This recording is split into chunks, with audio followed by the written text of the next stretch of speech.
축복합니다. 1절 보시면, 자 1절 한번 읽으십시다. 1절 시작.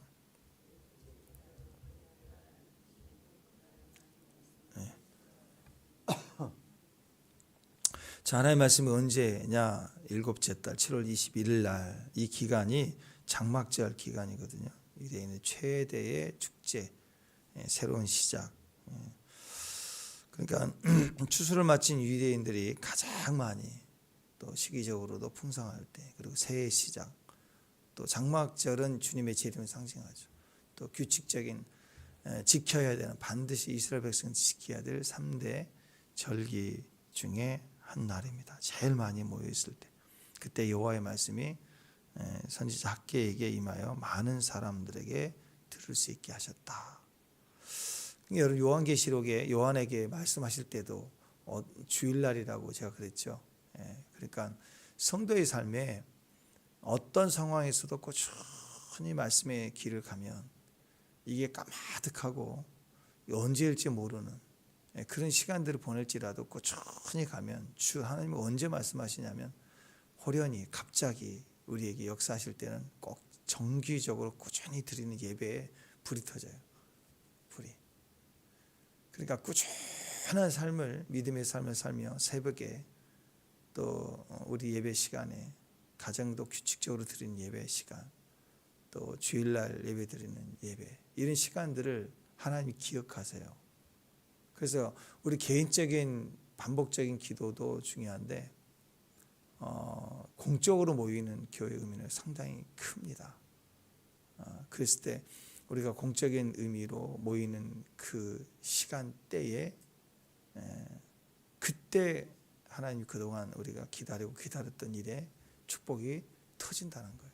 그래서 여러분, 우리 개인적인 기도와 인내, 연단, 그 속에서 주님을 바라보는 게 귀하지만, 그런 삶을 살아가는 사람에게서는 공적 예배는 너무너무 중요한, 몸이, 성전이 함께하는 공적 시간이 또한 너무너무 중요한 영적 가치를 가진다라는 거예요. 공식적인 주님의 역사가 있다라는 것입니다. 그래서 매일매일을 믿음으로 또 바라보고 의지하고, 또 한 발 한 발 내딛는 믿음의 종들에게는 또 함께 이렇게 모여서 기도하고 함께 모이는 절기가 너무너무 놀라운 기회가 될 수 있어요. 그래서 우리는 종말을 바라보고 정말 마지막 때 적그리스도가 출현하고 막 그런 일이 일어난다 할지라도, 우리는 우리의 시간을, 우리의 스케줄을 가야 돼요. 계속 기도하고 예배하고 선교하고. 그럴 때 갑자기 어느 공적인 모임이 팍 터지는 거예요. 마치 선수가, 올림픽 선수가 개인적인 훈련을 꾸준히 열심히 하는 사람들이 언제 결론이에요? 시험날, 그때 결과가 나올 때 공적으로 인정을 받고 승자가 되는 거잖아요. 혼자만 연습하는 걸로 가만히 있지 않고, 또 연습하지 않은 선수들은 금방 도태돼 버립니다. 그냥 공적인 날을 통해서 자기가 드러나지 못하게 돼요. 그래서 우리가 그런 시간들을 의미 있게 둬야 되는 것입니다. 학계, 그러면 학계서 제일 먼저 우리 안에 그 뜨거운 부흥인데, 성전이라는 개념을 기억해야 돼요. 성전. 부흥이 어디서 오느냐? 부흥을 담아내는 그릇이 성전이에요. 부흥은 우리가 회개를 통해서 주 앞에 가지만, 방향을 틀어서 주 앞에 가는 곳이 어디로 가야 돼요? 성전으로 가야죠. 우리가 죽어서 천국 가는 걸 빼고는, 우리가 하나님을 바라보고 주님 앞에 간다는 것은 성전을 중심으로 모이는 거예요. 이스라엘 백성들의 광야 40년 동안 광야를 이렇게 멈추고 가고 했던 것도, 그 장막을 치고 있었던 것도, 그 12지파가 이렇게 동서남북 사명으로 세 지파씩 똑같이 열을 지어서 정착을 하고 움직였잖아요. 그때 중앙이 성막이었지 않습니까? 성막, 성전, 임재 중심으로 모여야 된다라는, 성전에 대한 기준이 크다라는 것입니다. 학개서에서 우리가 지금 여기 이해하는 가장 바른 해석은 바로 성전, 니꼴 예수님이다, 이렇게 보면 돼요. 성전의 법궤가 말씀이고, 말씀이 곧 하나님이다. 말씀이 육신이 되어 우리 가운데 거한다, 예수님이잖아요.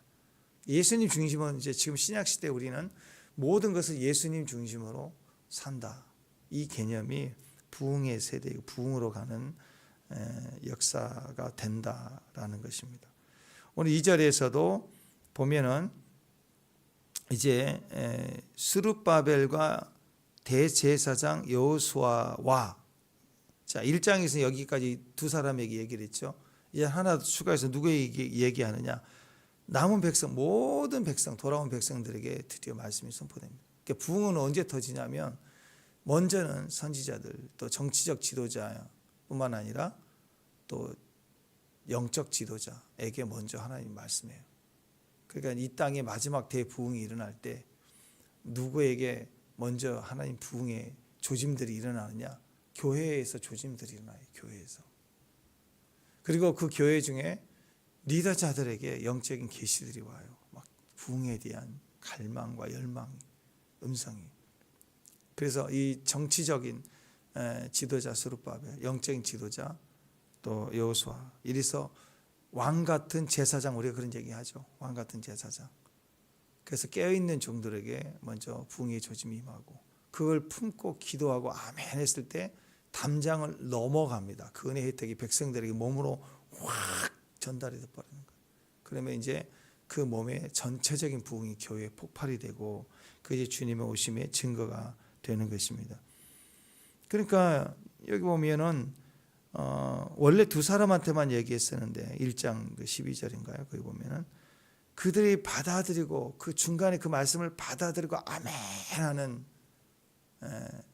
정치적인 사람들, 이제 앞에서 나서서 치리하고 또 다스리고 책임지는 사람들뿐만 아니라 또 영적으로 기도하는 제사장들, 이 사람들의 역할이 중요하죠. 그들의 베이스가 돼서 중보가 돼서 그 흘러 넘치니까 이제는 첫 열매가 풍성해지니까 전체의 절기에 공적 예배에 폭발이 돼버리는 거예요.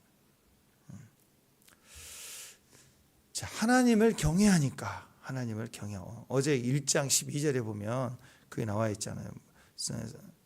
대제사장 여호수아 스룹바벨이 하나님의 목소리를 듣잖아요. 선지자 학계 말을 들었잖아요. 그러니까 1장 12절 제일 마지막에 뭐라고 나왔냐면 여호와께서 그를 보내셨습니다. 백성이 다 그 여호와를 경외했다. 그럽니다. 왜 먼저 지도자에게 말씀할까? 지도자의 모습을 통해 하나님의 말씀을 두렵고 떨림으로 받아들이는 지도자들의 모습을 보면서 백성이 경외함을 가져요. 두렵고 떨림을. 모세가 출현했을 때 막 백성이 떨었죠. 그리고는 모세여 당신만 올라가소서 우리는 못 가겠나이다. 두려움이 임한다고. 그러니까 지도자는 지도자의 삶을 통해서, 백성들은 하나님을 직접 볼 수 없으니까 지도자의 삶을 통해서, 지도자의 모습을 통해 나타나는 영광을 통해서 백성들은 두려움을 느껴야 돼요. 그럴 때 그들도 말씀을 들을 수 있는 기회가, 문이 열리게 되는 거죠. 그래서 이 경외함, 하나님을 경외하는 마음을 우리가 놓치면 안 돼요. 하나님 은혜를 가볍게 여기면 안 됩니다. 교회에서 주의 은혜를 맛보는 건 두렵고 떨림으로 받을 수 있어야 됩니다. 그래야 그 말씀이 그 다음 세대로 흘러가게 돼요. 백성이 흘러가는 거. 또 가정에서는 가문의 가문으로 그 말씀이 흘러가게 되는 것입니다. 이게 성경에서 얘기하는 가장 감동, 하나님 역사하시면 가장 감동과 축복하심이죠. 담장 너머에 뻗은 나무 가지처럼 야곱의 축복 흘러나간다고 했죠. 이게 뭐예요? 자손의 축복을 주는 거예요. 그냥 애만 많이 낳는 게 아니라 약속의 자녀로 뿌리가 내리고 가지가 뻗어나가면서 계속 성장해 가는 것을 말하는 것입니다. 그러니까 성경에서는 이 감동과 감격의 최고의 하나님 역사의 모습이 뭐예요? 은혜 위에 은혜라. 예수님이란 은혜 위에 우리가 은혜가 임하는. 스룹바벨과 대제사장 위에 백성들, 자손의 자손, 이렇게 은혜 위에 은혜. 생명이 또 다른 생명을 낳는 거, 그게 중요해요. 먼저 리더자들이, 먼저 아비들이 생명이 돼야 돼요. 그냥 목숨이 아니라 생명이 돼야 돼. 하나님 말씀으로 팔팔하게 살아있는 싱싱한 생명. 그냥 하루하루 먹고 죽는 짐승과 같이 목숨을 위해서 사는 게 아니라 싱싱한 생명이 되면 그 생명이 또 다른 생명을 만들어내고 출산해내는 거예요. 생명이 생명을 낳는 거. 이게 우리의 사명이다. 그 방법이 뭐예요? 예배하는 거죠. 우리 안에 우리가 싱싱한 생명이 되는 거예요. 목숨을 버리고 싱싱한 생명으로 우리가 팔팔해지는 방법은 예배 드리는 거, 하나님 만나야 되는 거예요. 기도하면 싱싱해집니다.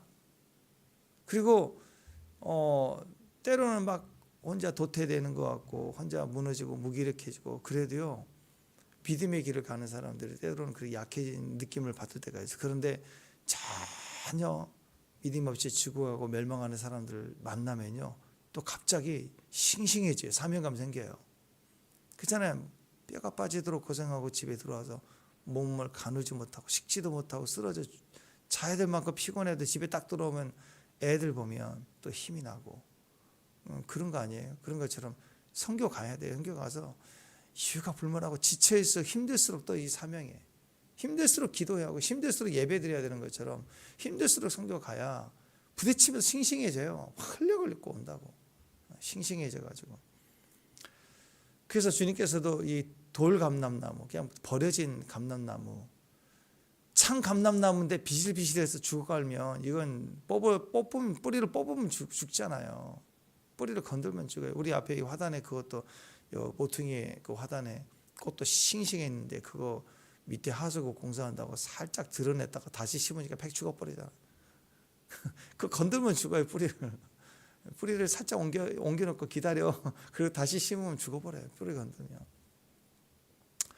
참 감람나무인데 이건 뽑을 수도 없고 참 기가 막혀요. 죽는다고. 그럼 어떻게 해야 되느냐? 돌감람나무, 저 들판에 있는 버려진 돌감람나무 가지를 끊어다가 접붙여요. 그러면 이 돌감람나무는 원래 참감람나무는 사람이 기르니까 물도 주는데 돌감람나무는 물이 없어요. 그냥 이슬만 먹고 살아야 되고 은혜만 맛보고 살아야 되고 비가 오는 걸로 살아야 되고 버려진 거예요. 근데 싱싱하게 살아있는 이유는 뭐냐? 그 뿌리에 그 양분을 빨아들이는 생명력이 강해요. 그런 야생의 싱싱함이 있는 가지를 꺾어다가 참감람나무 가지 사이에 딱 꽂아 놓으면요, 이 참감람나무는 비실비실 되는데 접붙임을 받은 이 돌감나무가 양분을 얼마나 빨아들이는지 그냥 얘가 막 위에서 쑥쑥쑥 흡입해 버리니까 뿌리가 막 다시 살아 움직이면서 같이 더불어서 참감람나무 가지도 사는 거예요. 교회도 그래요. 수아가 예린이 한번 휘젓고 지나가면 졸다가도 설교 듣다가 졸다가도 막 다 벌떡벌떡 뛰어요. 우리도 열심히 기도하다가도 또 지칠 때가 있잖아요. 어떤 기도의 시간들이 딜레마에 빠질 때가 있고, 그런데 가끔씩 외부에 또 어떤 또 이제 교회에 새로운 신자가 온다든지 그래서 한번 싱싱한 사람이 막 생나무가 막 휘젓고 지나가면 막 또 도전을 받는다고, 그런 사람이 있다고. 그래서 교회 안에는 싱싱한 사람, 길들여지지 않는 싱싱한 사람들이 필요합니다. 그게 뭘 의미할까요? 거칠고 다듬어지지 않는 것 같고 그래도 생명 하나의 싱싱함을 가지는 사람들 필요해요. 그래서 가정 안에도 아이들이 있어야 되고 태어나야 되고 또 계속해서 그런 움직임들이 있어야 되는 겁니다. 그러니까 최고의 저주는 뭘까요? 성경에 나와 있는 최고의 저주는 뭐예요? 불임이에요. 불임. 생살하지 못하는 거. 기도를 했는데 기도 행위만 있고 기도가 생산을 못해. 예배를 계속 하는데 예배의 생산성이 없어. 그러면 예배를 끝나도 열매가 없어요. 그게 종교죠. 종교. 의식만 계속 반복하는 거. 기도에 눈물을 뿌리면 그 결실이, 눈물을 뿌리며 씨를 뿌리는데 돌아올 때는 기쁨으로 단을 거둔다고 그랬는데 눈물만 있는 것 같아. 기도에 열매가 없어요. 생산이 없다. 불임이라는 거예요. 영적 생산. 생명은 또 다른 생명을 낳아야 돼요. 기도를 통해서, 예배를 통해서, 선교를 통해서 다른 생명을 낳게 하는 거예요. 하나님은. 그래서 이 세 가지를 계속 하라고 하시는 거죠. 근데 그게 없다 그러면 행동만 계속 반복하다 죽는 거, 그건 저주죠. 요즘 조화꽃 나무 얼마나 예뻐요. 진짜 같아요. 진짜 같아. 근데 생산이 없죠. 생산이 되잖아. 생산이 있어야 진짜라는 거. 그러니까 우리의 모든 기도, 예배에 하나님 반드시 생산을 주시는, 우리에게 열매를 주시는 분이 하나님이시거든요. 그 하나님을 우리가 믿고 가야 됩니다. 3절 보십시오. 3절 보면 이렇게 얘기합니다. 3절 시작.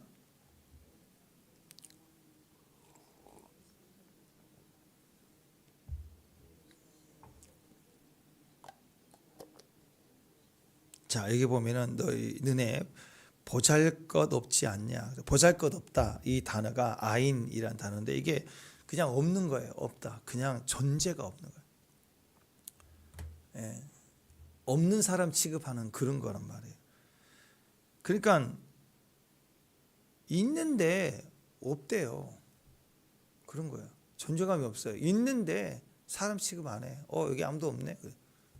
그럴 때 있잖아요. 이게 뭐 대학교 다닐 때 동아리 룸이나 뭐 이렇게 있는데 혹시 뭐 그런 일 없지만 예를 들어서 1층에 여러분이 와서 이렇게 뭔가 차를 한 잔 마시려고 뭐 끓이고 있는데 어떤 사람이 문 열고 싹 들어오더니 아무도 없네 하고 가면 뭐예요? 나 있는데 자기가 찾는 사람이 없다 그 말이겠죠. 근데 딱 들어왔는데 없네? 있는데 없네? 그러고 가버려. 사람 취급 안 하는 것처럼 그렇게 생각하는 게 보잘것없다는 뜻이에요. 있는데 없대요.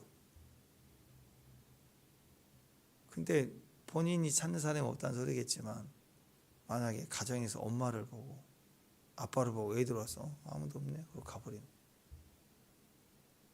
그건 굉장히 심각한 거죠. 그죠? 교회에 오면은 누구든 내가 원하는 사람 찾다가도 없어도 사람 만나면 인사해야죠. 어사님, 권사님, 집사님 괜찮으세요? 계셨네요. 우리는 존재감을 발견하자. 하나님 우리가 어디에 숨어 있든지 발견하고 다시스로 가는 뱃속에 불순종이 들어가 있어도 발견하는 사람. 여러분 부모는 집에 가면 자녀가 있으면 자녀가 방에 있어도 다 찾아요. 그죠? 근데 자녀들은 부모를 안 찾아. 방에 있으면 안 나와. 그러면 안 돼요.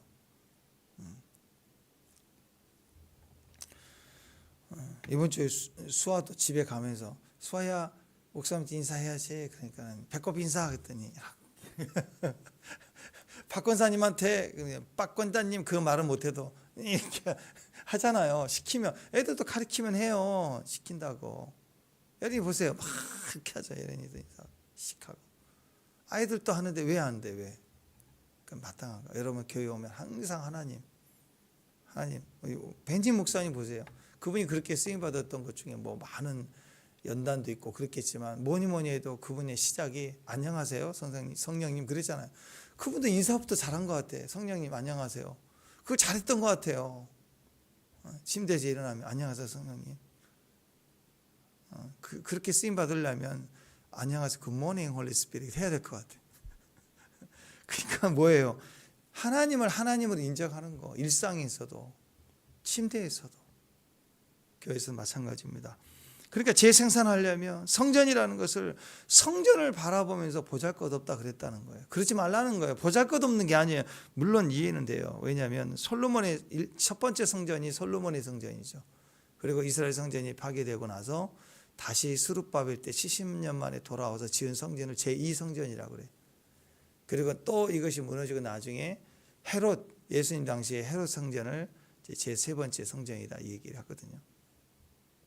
근데 이 두 번째 성전이 스룹바벨의 성전인데 솔로몬의 성전은 첫 번째 성전이라 엄청 화려하고 아름답게 지었죠.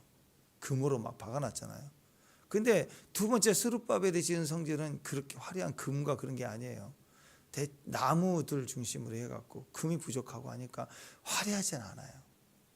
그러니까 사람들이 뭘 보냐 겉모습을 보니까 그걸 보잘것없다고 생각을 했다는 성전을 보잘것없다. 자, 우리식으로 표현하면 교회가 모여서 성전 건축을 해서 멋지게 그냥 건축상도 받고 하는 그렇게 성전을 지었다.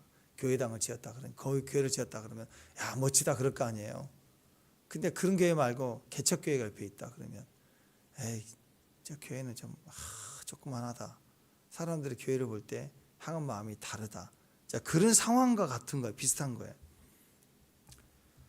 솔로몬 성전에 비해서 두 번째 지은 이 스룹바벨 성전은 산에서 나무를 가져다가 이렇게 지은 성전이니까 사람들이 없는 거나 마찬가지다라고 생각합니다. 그렇게 생각했다라는 거예요. 물론 하나님이 성전이니까 능력 있게 지어라. 뭐 그랬으면 또 열심을 또 우린 그런 거 하라고 하면 잘하거든요. 멋지게 지어라 그러면 구체적으로 멋지게 지어라 그러면 멋지게 더 지을 마음이 있는 사람들이에요. 여기 식양과 상황을 주면 우리는 못하지만 하라고만 우리는 더 열심히 종교성이 있기 때문에 더 열심히 지을 그런 재능도 있지 않습니까? 그런데 바벨론에서 내내 봐왔던 그런 크고 화려한 건물들을 봤기 때문에 성전을 네 마음대로 멋지게 지어라 그러면 엄청 지었을 거야 아마. 어쩌면 솔로몬 성전보다 더 의욕과 열심을 가지고 화려하게 지었을 수도 있습니다. 근데 하나님은 그렇게 짓도록 허락하지 않으신 것 같아요. 여기 자세히 안 나와 있지만 왜 그럴까? 그 얘기를 오늘 하고 있는 것이에요. 성전은 누구냐? 예수님이다. 그렇게 생각하면 돼요. 왜? 성전은 만들어진 건물 모양 이게 아니라 그 성전의 중심에 있는 법궤죠. 솔로몬 성전 때도 모든 게 다 새로 지었지만 법궤는 다시 만들지 않았어요. 기억하시죠? 법궤는 옮겨왔다고. 교회당 건물은 아무리 많이 바뀌어져 성도 수가 많아지면 더 크게 지을 수도 있지만 교회의 본질인 그리스도가 바뀌면 안 되죠. 다른 예수가 오면 안 되죠. 다시 구약으로 거슬러고 보면 성전보다 하나님이 원래 의미했던 것은 성전이 아니었어요. 하나님 원래 원했던 것은 성막이었어요. 움직이는 거였다고.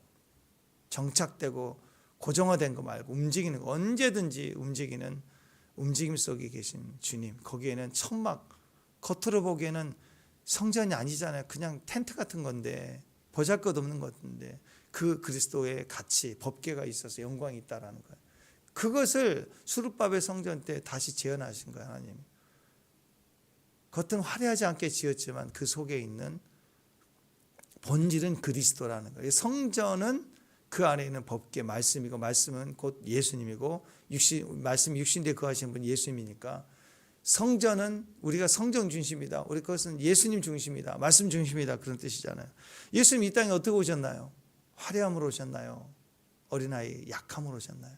보잘것없이 오셨다.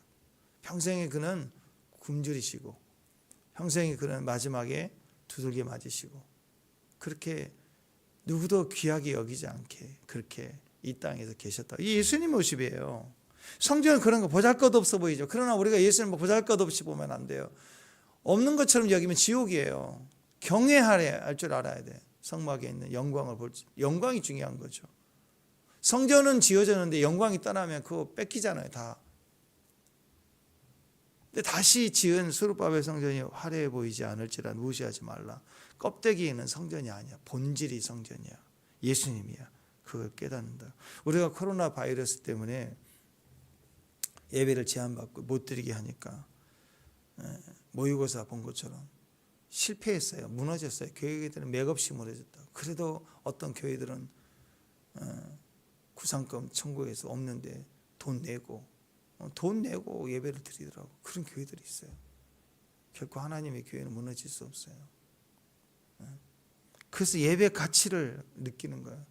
그때 많은 사람들이 그 코로나가 공적으로 이제 종식되고 허가가 된 모든 사람이 삶에서 일상으로 돌아가는 개념으로 바뀔 때 교회에 와서 예배를 드릴 때 우리 친구 목사님들 다 그런 얘기해서 어떤 권사님은 우시더라고. 예배를 드리는 게 이렇게 크게 축복이었다. 공적 예배를 드리는. 예배가 얼마나 소중한지. 건강을 잃어버리면 건강이 얼마나 소중한지. 그렇잖아요. 병원 수술하고 못 움직이는데 일어나서 이렇게 걸어가게 된다면 얼마나 감격이 있어요. 걷는 게 얼마나 감격이 있어요. 그게 바로 학계서에서 주는 메시지입니다. 항상 어떤 곳에 있든지 예배가 있는 거, 예수를 구주 삼아서 예배를 드리는 거, 그 가치를 알 수 있는 게.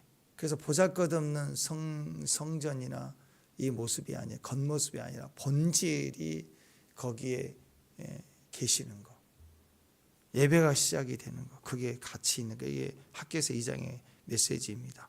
예수님도 성경에서 묘사하는 예수님의 모습은 겉으로 볼 때 보잘것이 없었죠. 이사야 11장 1절에 보면 이새의 줄기에서 한 싹이 나며 그 뿌리 한 가지가 나서 결실한다 그랬습니다.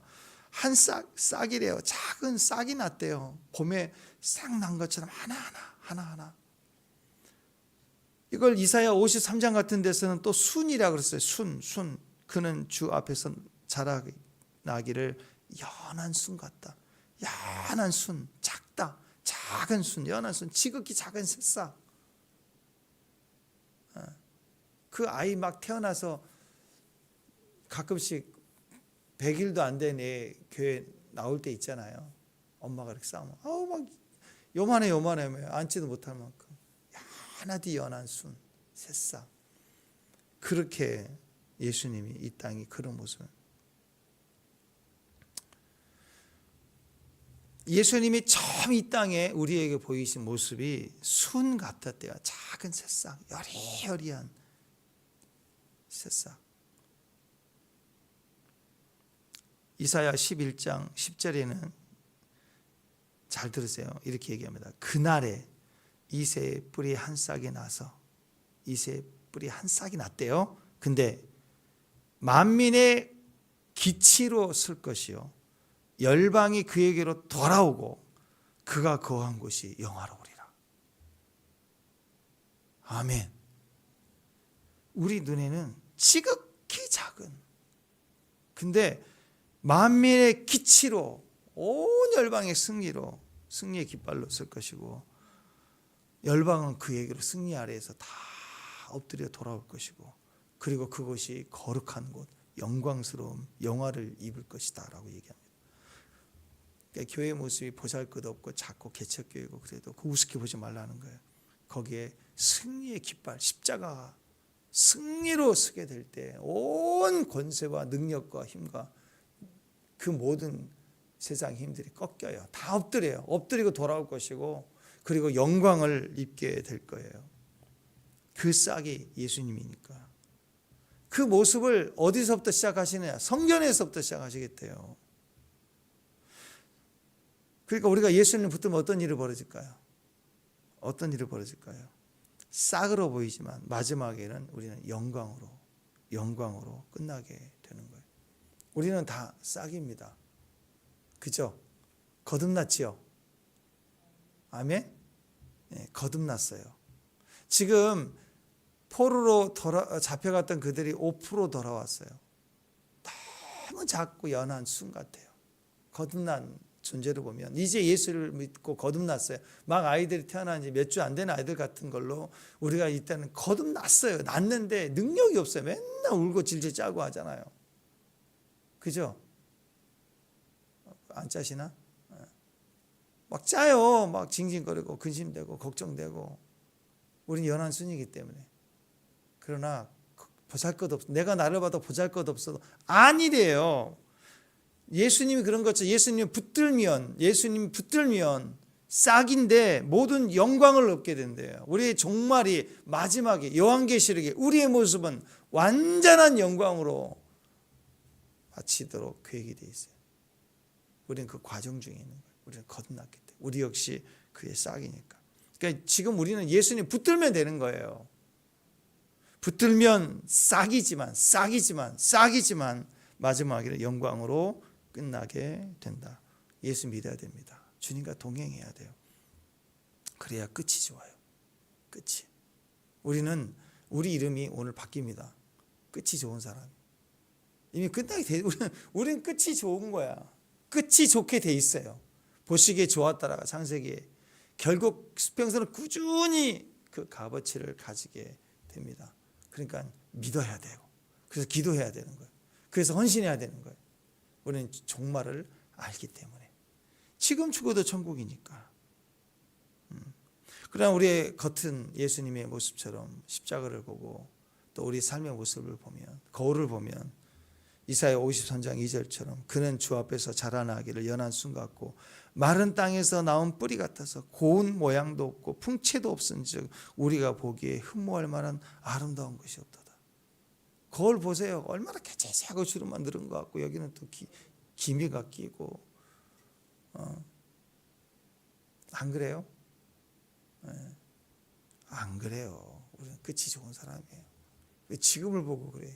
끝이 좋다니까. 그치?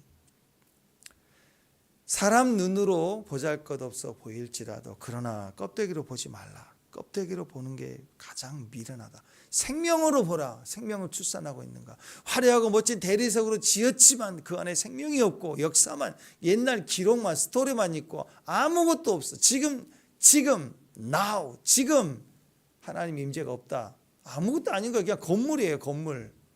백화점 되고 술집 되고 저 강화에 가보세요.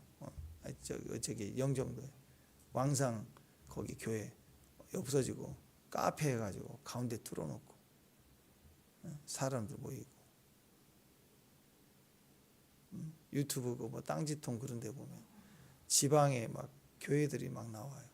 시골 교회 경매로 나와요.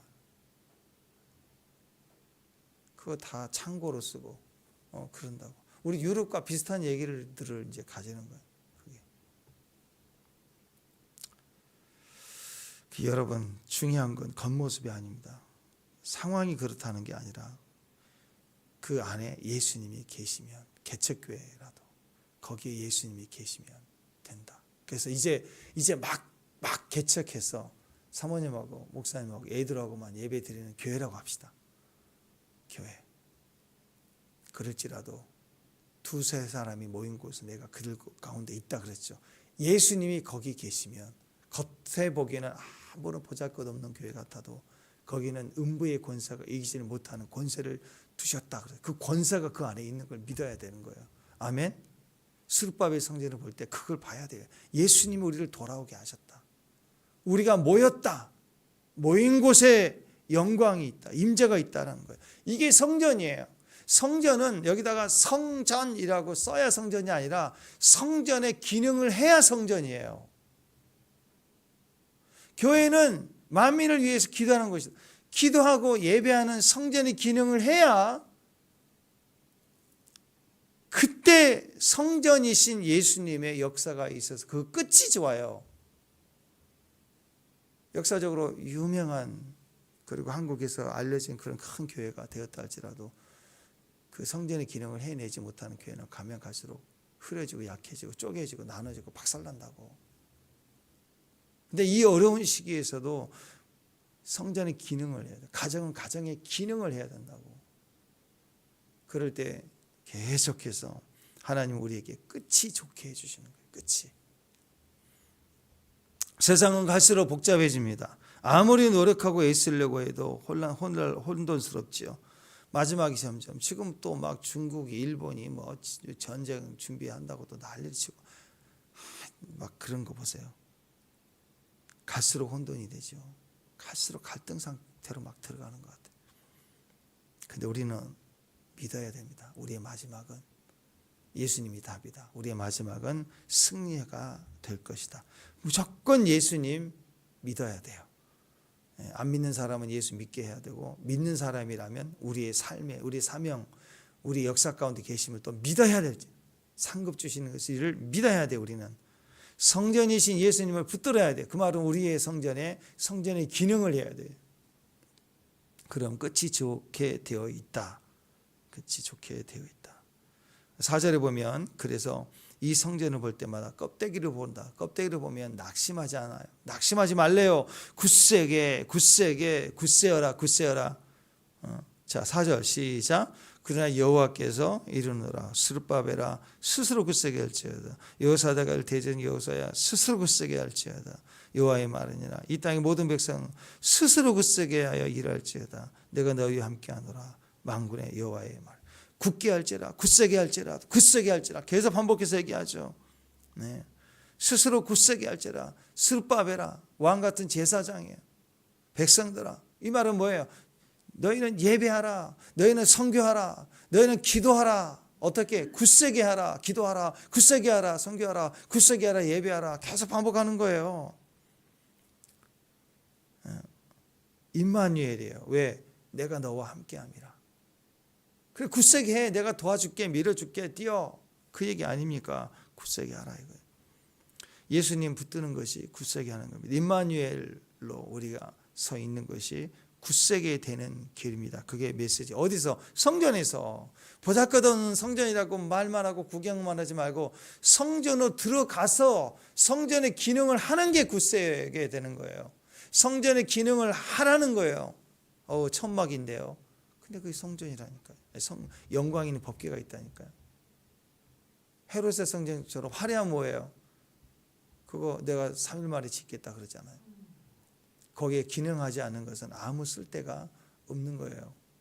작은데 기능을 하면 굉장한 역사가 일어납니다. 왜? 그 안에 주님이 임마누엘이시니까, 함께 하시니까.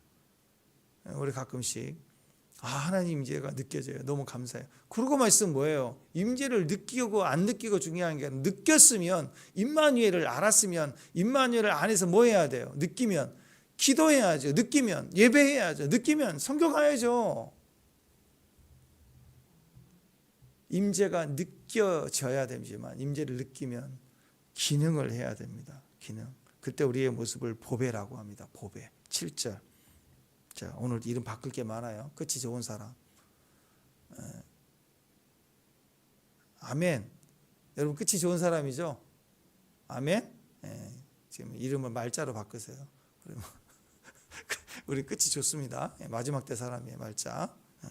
그리고 7절에 보니까 오늘 이름을 또 고르세요. 보배, 박보배, 최보배. 보배 바꾸세요. 보배로. 자, 읽습니다. 시작. 또한 모든 나라를 진동시킬 것이며 모든 나라의 보배가 이르리니 내가 이 성전에 영광이 충만하게 하리라. 만군의 여호와의 말이니라. 보배, 사모하다, 아름답다, 그런 뜻을 갖고 있습니다. 햄다, 아름답다, 사모하다. 모든 나라가 진동할 만큼 사모하게 하는 게 뭐냐면 보배예요. 그냥 보배가 아니라 모든 나라가 막 떨어. 오, 이렇게 귀한 게 있을까? 막 떨어. 너무너무 보배니까. 너무너무 아름다우니까. 그게 누구예요? 예수님이에요. 근데 예수님이 머리래요. 우리는 뭐예요? 몸이에요. 우리는 다 같이 아름다운 거라고. 우리가 보배, 이 땅의 보배로움이. 어디에서? 성전에서. 성전에 주님이 계십니다. 성전에 그분은 머리가 계시고 우리는 몸입니다. 그러므로 우리가 하나인 거예요. 이 말씀이 신약에서는 정확하게 이루어졌죠. 요한복음 1장 14절에 보면 말씀이 육신이 되어 우리 가운데 거하신다. 우리가 보니 그 영광을 보니 아버지 독생자의 영광이요 은혜와 진리가 충만함이라. 아멘. 예수님이 그런 분이에요. 그리고 모든 영광이 주님께 돌아옵니다. 그러니까 우리는 거기에 붙어 있으면 돼. 우리가 그의 몸으로만 있으면 돼. 우리도 끝이 좋고 모든 영광이 오게 돼 있어요. 아멘. 그래서 그 과정에서 나오는 이야기가 8절이에요. 8절 시작. 은도 내 것이요 금도 내 것이라 만군의 여호와의 말이에요. 무슨 뜻입니까? 물질, 물건이다 그 얘기 아니에요. 이 앞뒤를 구절을 보세요. 그 얘기 아니라 사람들은 은과 금을 최고의 가치로 두고 보배로 보고 은과 금을 추구하고 은과 금으로 단장되어 있지 않는 성전은 우습게 여긴다. 여기는 은과 금도 없네. 보잘것 없네. 그러지 말라는 거예요. 솔로몬의 성전 은과 금으로 화려하면 멋지네. 그러지 말래요. 그게 아니라 은과 금이 주는 영광이 있죠. 사람들은 그것을 보고 진짜인 줄 알아요. 근데 그 영광은 가짜래요. 가짜 영광이래요. 그것을 따라가지 말래요. 그 은과 금이 주는 영광이 있긴 해요. 근데 그 영광을 따라가면 가짜래요. 망한대요. 그건 내가 그냥 주는 거래요.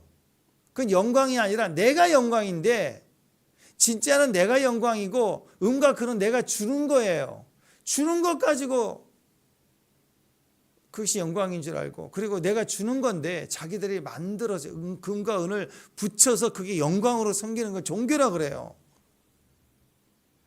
하나님이 주면 받는 건데 그건 영광이 아니라 받는 거고 내가 은과 금을 만들어서 내가 노력해서 만든 영광을 영광으로 추구하는 게 가짜라는 거예요. 은과 금이 주는 영광으로 따라가지 말라. 그걸 그것으로 성전을 판단하지 말라. 돈이 만들어주는 영광들 뭐 규모라든지 사이즈라든지 화려한 장식이라든지 이거 다 껍데기다. 그건 영광이 아니다. 다 내 것이다. 내가 주는 거다. 그건 영광이 아니. 내가 영광이다. 그러니까 성전이신 예수님을 바라보라. 사실 그래요. 어디 정말 멋진 뭐 카페를 간다. 그러면 돈 엄청 들였네. 이거 다 수입해서 쓰는 걸로 한 것 같아. 그러면 어떻게 해요? 고개를 이렇게 돌아볼 거 아니에요. 계속 구경할 거 아니에요. 그렇죠? 멋지니까 구경하는 거죠. 근데 영광이 임하면 어떨까요?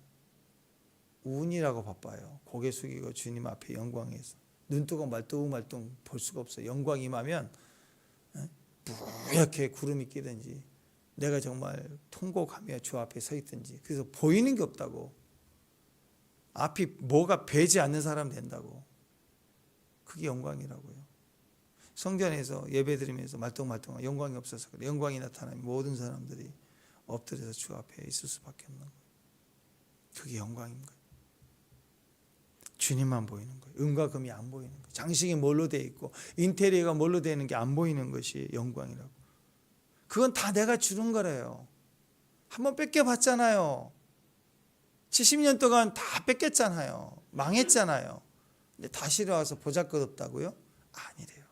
다시 돌아오게 하시는, 지금 우리와 함께 계시는 성령, 그 영광이 임재. 그러면서 놀라운 얘기를 합니다. 9절, 마지막 9절 시작. 이 성전의 낮은 영광이 이전 영광보다 크리라. 아멘. 이게 뭐예요? 이 성전은 누구예요? 스룹바벨의 이 지금 보잘것없이 지어진 성전에 있는 영광이, 이전 영광은 누구예요? 솔로몬의 받던 영광, 그 엄청난 영광보다, 금과 금이 주는 영광, 물론 하나님도 계셨지만 은과 금으로 화려했던 영광보다 지금 이 영광이 더 크대요.